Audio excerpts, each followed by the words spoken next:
Alors on a un certain nombre d'actions qui ont été mises en place dès cette année, avec notamment un questionnaire qui a été envoyé à nos 400 plus gros fournisseurs, de manière à commencer à collecter leurs émissions de CO2 qui correspondent à notre CO2 importé au titre de nos achats, que l'on doit aussi déclarer. Et puis ensuite, dès cette année également, on intègre la pesée carbone et la performance carbone de nos fournisseurs dans nos sélections fournisseurs, dans nos choix fournisseurs. Donc à horizon 2030, nos ambitions, c'est d'avoir une déclaration de qualité de l'intégralité de nos achats.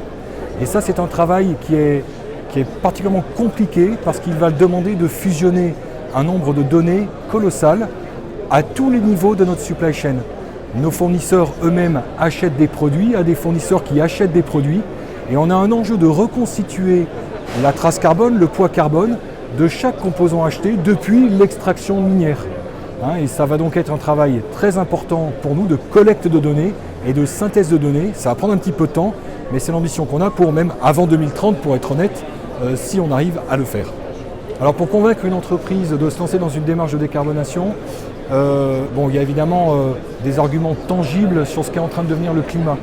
Là, on a des éléments scientifiques connus depuis des décennies et qui nous demandent d'agir dans l'urgence maintenant. Donc il y a des solutions faciles qui permettent d'y accéder. Il faut y aller pas à pas, ça se construit comme un projet et donc ce n'est pas si compliqué que ça de s'y mettre.